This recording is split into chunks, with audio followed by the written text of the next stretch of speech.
सशक्तिकरण एक आवश्यक विषय वाणिपीडिया से प्रत्यक्ष अवतारों के अलावा असंख्य सशक्त अवतार हैं। इनका उल्लेख प्रकट ग्रंथों में भी मिलता है।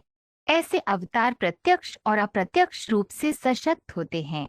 जब उन्हें प्रत्यक्ष रूप से सशक्त किया जाता है तो उन्हें अवतार कहा जाता है, लेकिन जब उन्हें अप्रत्यक्ष रूप से सशक्त किया जाता है तो उन्हें विभूतियां कहा जाता है। प्रत्यक्ष रूप से सशक्त अवतार कुमार, नारद, पृथु, शेष, अनंत आदि हैं। जहाँ तक विभूतियों का सवाल है, उन्हें भगवत गीता के विभूति योग अध्याय में बहुत स्पष्ट रूप से वर्णित किया गया है।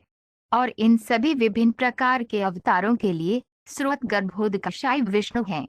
श्रील प्रभुपाद की पुस्तकें, व्याख्यान, वार्तालाप और पत्र इस आवश्यक विषय की व्यापक प्रस्तुति प्रदान करते हैं, जैसा कि वाणी कोट्स एम्पावरमेंट श्रेणी में देखा गया है।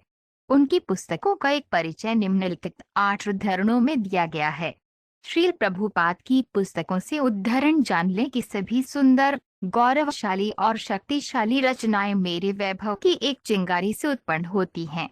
विशेष रूप से भगवान की ओर से कार्य करने के लिए सशक्त एक जीवित इकाई को विभूति कहा जाता है, जबकि भगवान के विष्णु तत्व अवतार जैसे मत्स्य अवतार, केशवधृत मीना शरीर जय जगदीश हरे को विभव कहा जाता है।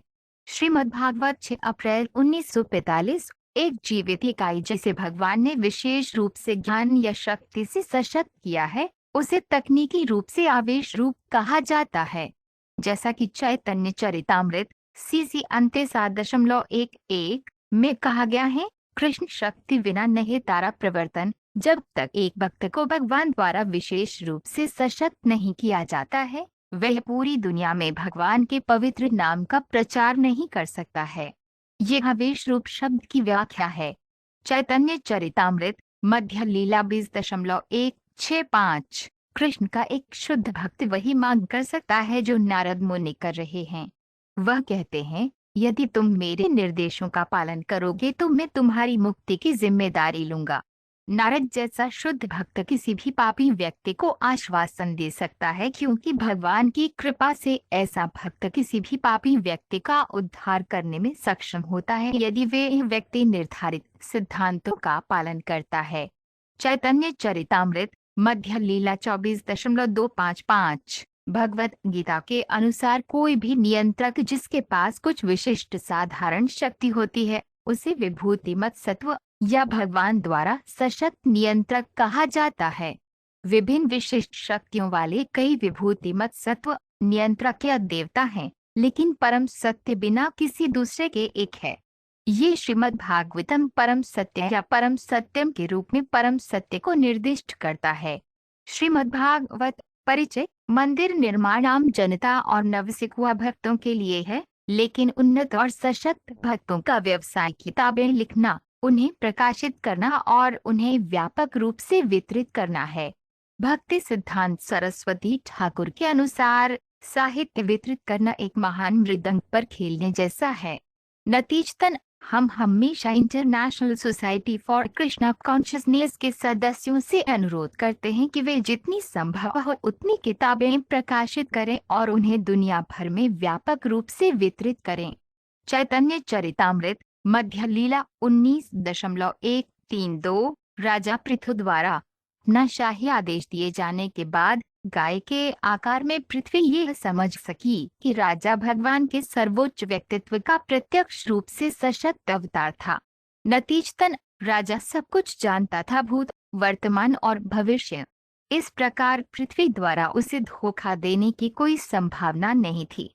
पृथ्वी पर सभी जड़ी बूटियों और अनाजों के बीजों को छुपाने का आरोप लगाया गया था और इसलिए वह ये बताने की तैयारी कर रही है कि इन जड़ी बूटियों और अनाजों के बीजों को फिर से कैसे उजागर किया जा सकता है।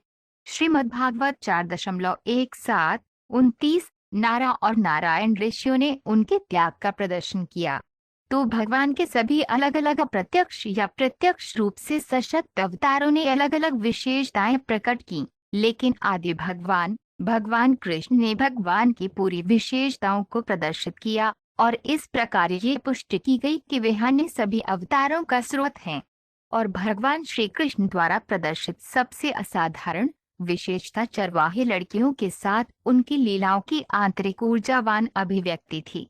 श्रीमद्भागवत 1.3:28 महाराज पृथु विष्णु के अवतार हैं, फिर भी वे भगवान विष्णु के महान भक्त हैं। यद्यपि वे भगवान विष्णु के सशक्त अवतार हैं, फिर भी वे एक जीवित इकाई हैं। इस प्रकार उसे भगवान के परम व्यक्तित्व का भक्त होना चाहिए। यद्यपि कोई व्यक्ति भगवान के परम व्यक्तित्व द्वारा सशक्त है और एक अवतार है, उसे भगवान के परम व्यक्तित्व के साथ अपने शाश्वत संबंध को नहीं भूलना चाहिए।